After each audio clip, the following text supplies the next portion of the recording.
GI starts from your lips. It ends from one end and it goes to the other end. So the lips to the anus. That's the extent of the whole GI. So this lecture will be repeated in year 2 when you'll be doing head and neck. But there it will be taught in detail. Right now we have to take you through the journey. So to understand the oral cavity, how you can go around, the easiest example which I always say, if you stand in front of a mirror and open your mouth, and what you see inside your mouth, that's all about oral cavity, and that's all what you should know. If you look at a human face, there are openings, and there are many openings. These openings are for different purposes. One opening is for food ingestion. Food could be a solid or could be a liquid. Another opening for breathing. Another opening, we are blessed with 2 best quality cameras ever made, not by human yet. 2 best quality cameras and 2 highly sensitive receptacles not made yet by any human, the ears. So these are the openings which we have across our head and neck region, face and the sides. So now, these openings which are just in the lower part of your face, one opening, the upper opening for the air, and the lower opening is for the food. So now the output of these 2 openings, the beauty is that it passes through the same place, but nothing goes mixed. Air goes airway, food goes food way. But if by mistake food goes airway, it's a life-threatening condition. And you can see somebody dying, infections. There is no time.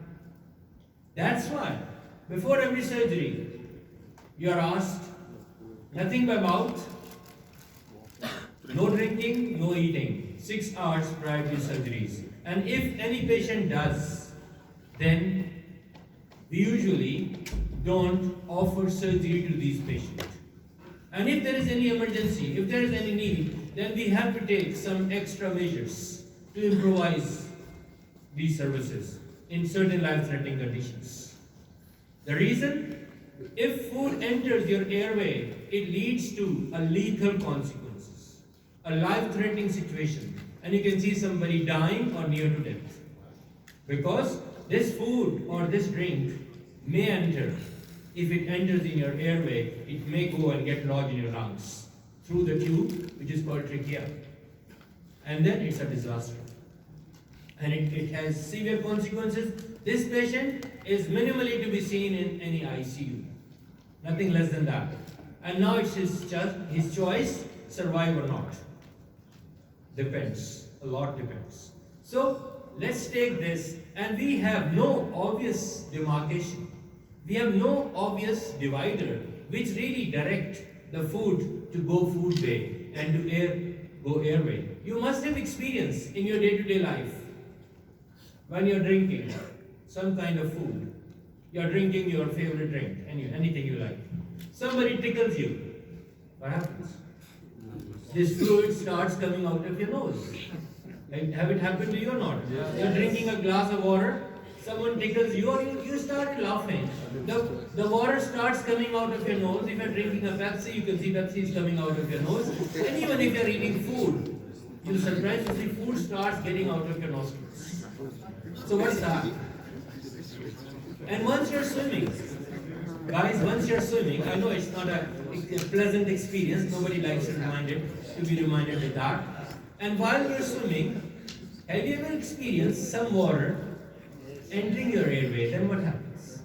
Think of that time. So that's why when we go for swimming, we were asked to make bubbles, learn to make bubbles. And once we learn that, then we were able to, that's the first lesson when you go for swimming, make bubbles. So now, where is the divider? Who's the divider?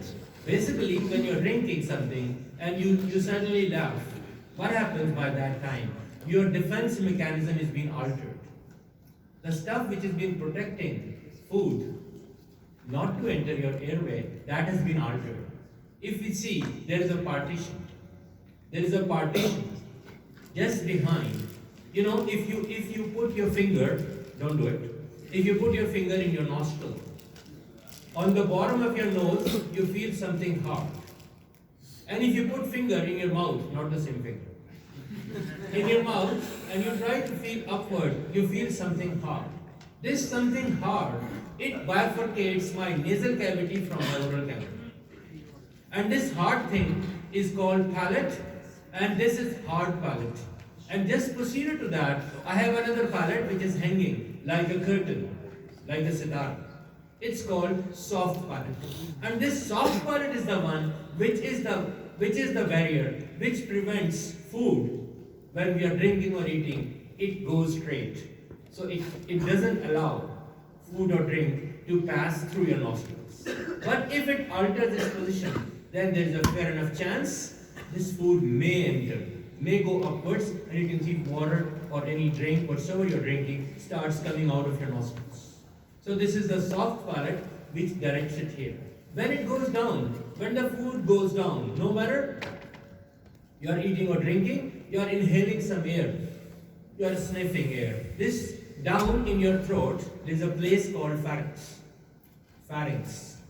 Pharynx is a place where you have the most posterior and anterior. You have two channels. One continues as your food way, one continues as your airway. So the food way continues as esophagus, which becomes stomach, that becomes duodenum, duodenum becomes duodenum, to ileum, to cecum, to ascending colon, to transverse colon, to descending colon, to sigmoid, and rectum and anal canal. That's the pathway of the food, which started from your lips. And the airway from your nostrils to your pharynx.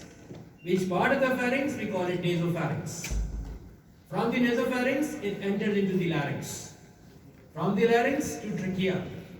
Trachea divides right and left lungs, and it ultimately ends at the bulla, where we have gaseous exchange occurring. Are we good? Yes. So now, in the mouth, we have the mouth, we call it oral cavity. That's the topic for today's discussion. Oral cavity. Now this oral cavity has boundaries. If you open your lips, you are in the oral cavity. But when you open your mouth, when you open your lips, the next thing you meet is the teeth. You are having a line which is in front, and on the sides you have so many teeth, around 30. And between the lips and the teeth, there is a space where you can roll on your tongue. So this space is given the name of vestibule. The space where you can roll on your tongue, that's called as the vestibule. And just behind your teeth and the gums, the space where your tongue lives, that's called oral cavity proper. That's called oral cavity proper.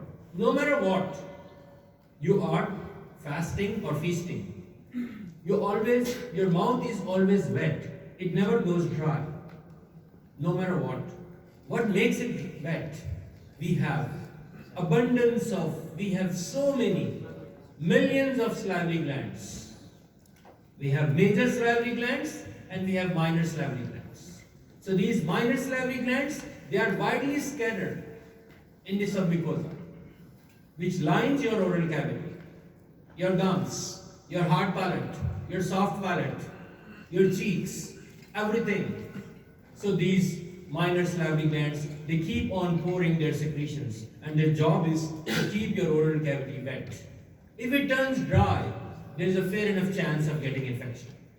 You know, we in situations, we produce tears.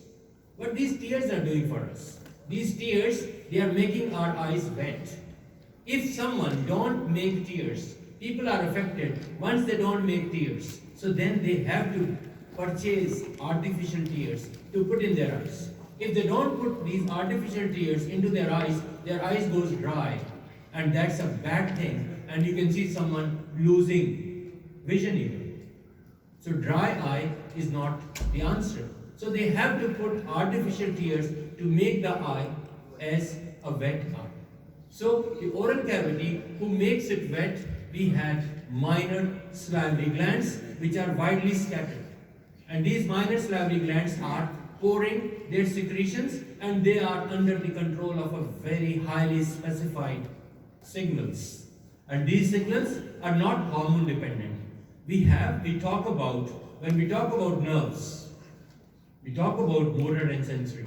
We use them a lot in our MSK. But now we'll be talking about sympathetic and parasympathetic along with motor and sensory.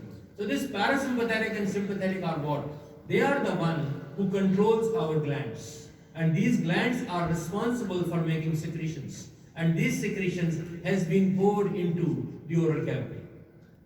All the body cavity, we have abundance of glands. And these glands are there to pour their secretions. And these secretions, they are under the influence of my parasympathetic and sympathetic.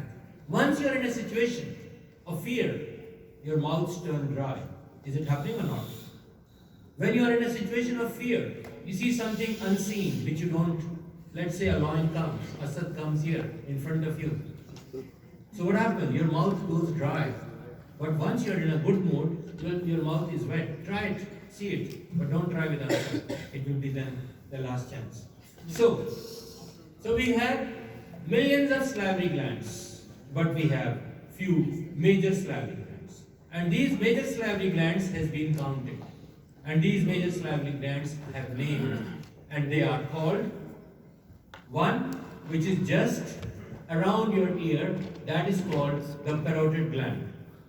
Parotid gland, where I'm putting these two fingers, the parotid gland. Under my tongue, sublingual salivary glands, and behind, just place where I'm putting my thumbs, submandibular salivary glands. And these glands are the major salivary glands, and these glands are pouring jets of saliva, mucus, and this is being liberated once you are eating food. Once you are hungry, and by mistake, you might notice someone opens the mouth, you can see a jet of fluid comes out. A very streak. If say you're hungry, you pass by a street where your favorite food is being cooked. Your mouth starts, getting full of saliva. Watery mouth. Have you seen the dogs? When they see food, they start licking. The saliva dribbles out. Normally it dribbles out from their mouth, but especially once they are reaching to their food. And human, once you are reaching to your food, you can see your mouth is full of saliva, full of secretions. And these secretions are primarily now coming from my parotids, submandibulars, and sublingual salivary glands. And this saliva is being mixed with the food. When we eat our food, the first job is we have different kind of teeth. It's not one kind.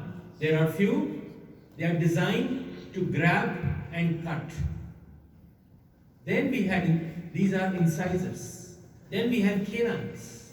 They are more prominent in carnivores. Those who living on the meat, they are taller. But in humans, they are not. They are of same length. But if you see these lower animals, they grab their prey with their mouth, they are taller. So they are the canines. And then we have premolars and molars. So these premolars and molars, their job is to crush and to squeeze. The incisors and canines, they grab and cut. And premolars and molars, they grind over the food. And once this whole food, which is being cut, chopped, grinded, it's mixing with slime. So this can turn into a ball-like thing, and this ball is being propelled by the action of the tongue. Tongue is what? Tongue is a sac of mucous membrane filled with many of the muscles. These muscles, again, we have the intrinsic muscles and we have the extrinsic muscles. So these muscles of the tongue, the tongue is given the name of genu. It's not genie, genu. Genoglossus, genohyoid, palatoglossus. So these are the names. Hyoglossus, genoglossus, palatoglossus. So these are the names of the muscles of the tongue. And then we had transverse, vertical, longitudinal muscle fibers. They all are inside our tongue. And we can rotate think of somebody whose tongue is cut, whose tongue is not there. This person cannot make a meaningful word. Why? So this tongue is helping me for articulation. If someone's tongue is not functioning, that person cannot make one proper sound. Only you can hear somebody something like this, but you cannot hear a proper word articulation has been made. So tongue is doing meaningfully. It's turn, twist, up and down, and then it creates different kinds of words. And what that gives us, that creates the articulation. And this articulation makes our discussion meaningful. Are we good? Yes. So this tongue has very specific type of receptors. And these receptors are called taste buds. These taste buds, if you look at a human tongue, in the peripheries, in the tip, on the tip, in the center, and the backwards, there are different areas. And these areas have been designated different work. Zafar will be explaining to you different types of the tongue in histology sessions. He'll be talking about filiform, fungiform, and palate type of different kind of these. There are taste buds.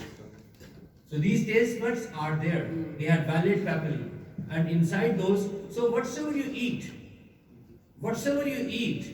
the whole pleasure is just up till your tongue. Beyond that, there is no sense of pleasure. How was food? You don't care. It was good or bad. Now it's been swallowed in. And the process of digestion, fine. The process of digestion starts the moment the food goes in your mouth. You cut, you crush, you squeeze, you mix, you make a ball, you make a bolus. And then similarly you have a taste. You take it or you throw it. You like it or you don't like it. How? You smell it. And when you taste it, you like the taste or you don't like the taste. It's too spicy or it's too sweet. It's too sour. So it depends on who tells you. We have very spatial points which are located on my tongue. So my tongue has so many specific areas. And these areas are really helpful in determining. You have your favorite food, you smell it, oh it's very good. It goes on your tongue, you decide less than a minute. It's good to be swallowed or it's good to be thrown out. So they are so fast. You're getting each info. And this info is being conveyed backwards to the higher centers. Are we good? So what we have talked about, the oral cavity, we were dividing into a vestibule, the area in front of my teeth and gums, between the lips and the cheeks on the side, and an area behind my tooth and the gums, that is called as the oral cavity proper. Who lives in the vestibule? In the vestibule, we don't have any structure living there, but we have two ducts which are opening, and these are the ducts of the parotid gland. So parotid secretions are coming, those ducts are coming, and they are opening at the level of my upper second molar tooth. Excellent. So, and they are the one who are secreting, who are pouring the saliva, which has been liberated from one of my major salivary gland, and that is the parotid gland. And parotid gland pours major chunk of saliva. So that comes into the vestibule. In my oral cavity proper, under my tongue, if you roll over your tongue in front of a mirror, you can see underneath, you'll see certain landmarks. And we have so many small openings in the base of your tongue. And these openings, two are just at the base. And two are in the beginning, there's a line in the beginning. So we have sublingual and submandibular salivary glands, and they have their numerous ducts. And these ducts are the one which pours the salivary secretions. And these secretions from the parotid, from the sublingual, from the submandibular, they have been poured into my oral cavity and to my vestibule. And all together, once a bolus of food is being formed, so this bolus of the food which has been formed, this bolus of the food is being pushed backwards. And now remember, when this food or air has to go in my body, we had a checkpoint. We have taftish, which looks into what is going in, which decides. First, it tries to engage with this, and if not, it tells the body that something bad has entered. And this checkpoint, this taftish, it has a name. We call it Welldad's ring, and it is made up of lymphoids.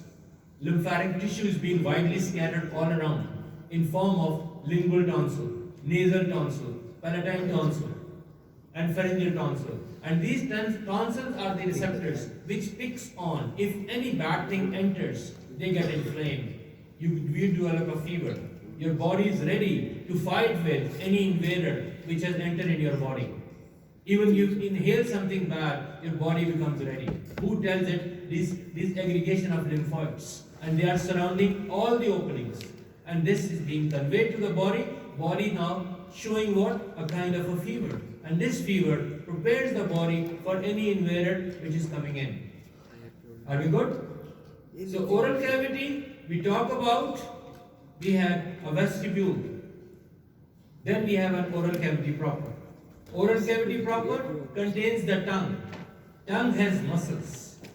It's a bag of mucous membrane which is filled with the muscles. And these muscles are intrinsic muscles and extrinsic muscles. And these muscles, please remember, the nerve who controls them is the 12th cranial nerve. 12th cranial nerve is the nerve. We talk about so far the spinal nerves. Now we'll be talking about cranial nerves in this lecture. So 12th cranial nerve is the nerve which controls my tongue. It goes, it moves, it turns, it rolls, you make so many shapes of the tongue. And it all depends on the tongue. Right? And out of these muscles of the tongue, there is one muscle which is not supplied by this 12th nerve. That is supplied by a plexus. This plexus is called pharyngeal plexus. Guys, I'll give you all this presentation, don't worry. Right now I don't have it, but I will give you all this material which will be in a format which will be helpful for you. Please be reminded, questions will be there from this presentation, and you'll have even the lab session which are coming up this week. They will all be based on these different areas. So far we are learning about the vestibule, the oral cavity proper. We talk about the tongue. On the surface of the tongue we had modifications, and these modifications are called papillae. Papillae have their different shapes, they have different functions, and taste buds, taste fibers, all of this there. Now the food, the bolus of the food which has been formed is being pushed backwards. So this bolus of the food which has been pushed backwards, it is been falling into the pharynx. It is falling into the pharynx, and the part of the pharynx where the food is going, that is called oropharynx, because it is just facing my oral cavity. Behind the nose, I have the pharynx. That part of the pharynx is called nasopharynx. I have nasopharynx, I have oropharynx, and down I have laryngopharynx. So my pharynx continues as esophagus, and my larynx continues as trachea. Larynx, its job is, it receives, it takes the air, or sound waves, or whatsoever inhale or exhale, it travels through the nasopharynx into the larynx, to the trachea, to the lungs. And the food, whatsoever we make, whatsoever we squeeze, whatsoever we cut, whatsoever we crush, mixed with the bolus, and then it's been pushed through the oropharynx. And now I mentioned that when the food or air is entering, food-way or airway, there is a ring. You don't find a specific ring, but there are aggregates of lymph. They are all around. So these aggregates of lymph, collectively, they are called Welldad's ring.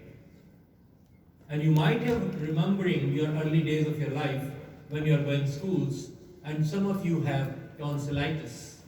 Your mom was asking you, don't eat ketchup and all those things, don't go for the drinks which are cold, so your intake was restricted. Otherwise, in the school days, you always go sick, you always develop fever and all that, and the doctor has told you, don't go for these kind of foods which are irritating your palatine tonsils. You must have seen people. Have you ever seen somebody who talks through the nose? The voice is not like, the way you speak. The voice is somebody like, the wee winky sound. Can somebody know? Have you seen someone talking from the nose? Yes. Can you show it to me? Can you duplicate it? What's bad? You can try it. You don't know, just pinch your nose and start talking. The sound will be there. Do it. Do it. Yeah, yeah. If you don't do it, I can do it. You speak like this. Yes. Why are you scared? Come on, be a man. So,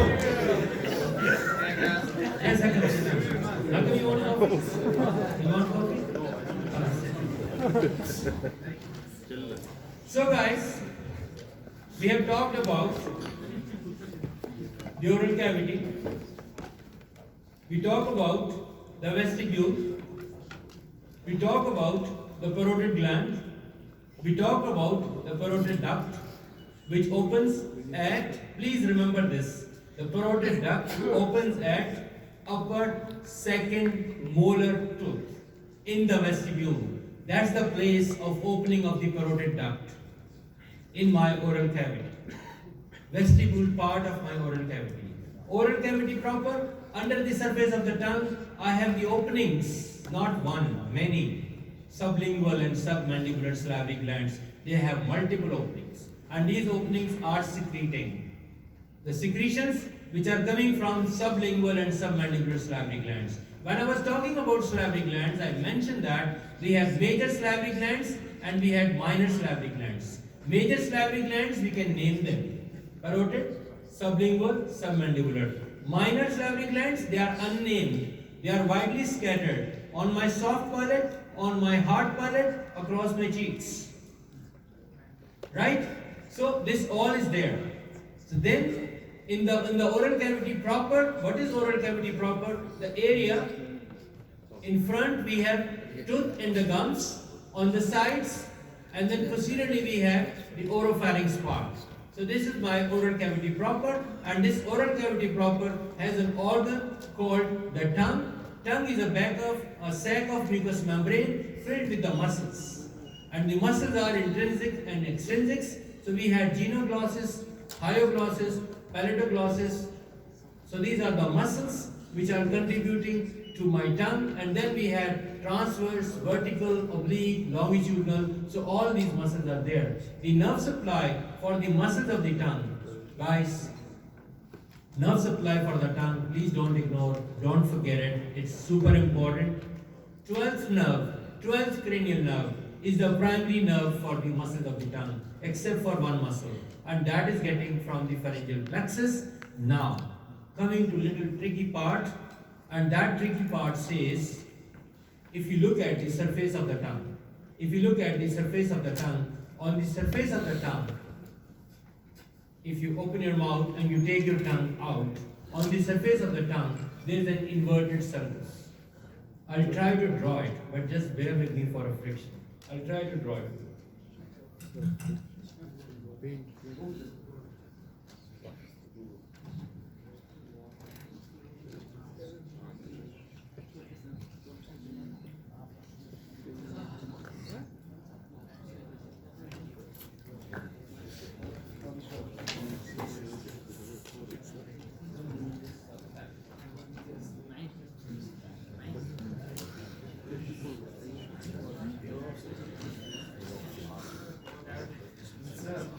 Insert.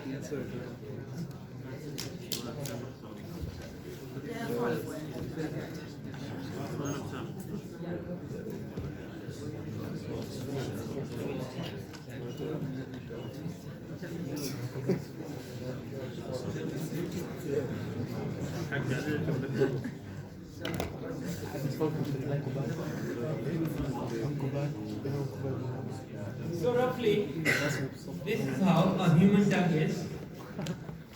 Let me give it a color. This is how I draw it.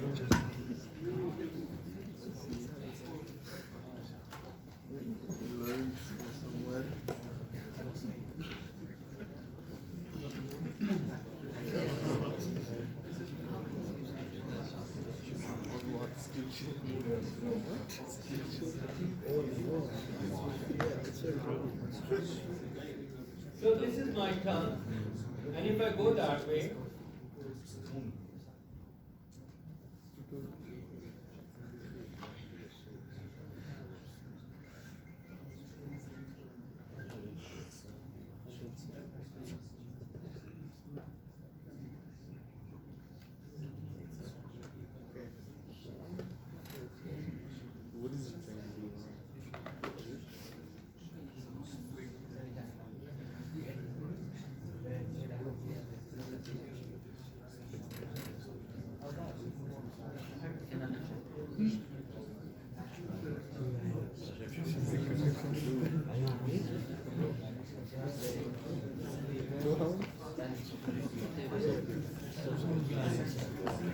Really? No.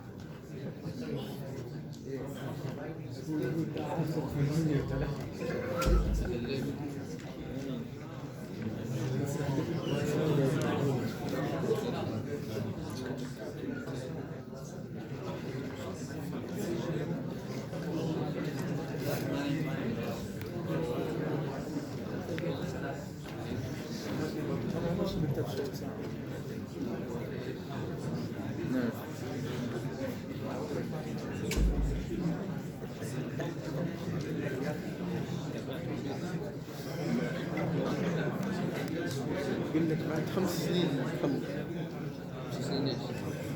البيت الجامعة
نظرة تصور كان يديني وصرت تلقى نظرة. Okay, can you see this image? The surface is inverted. Huh? The surface is inverted.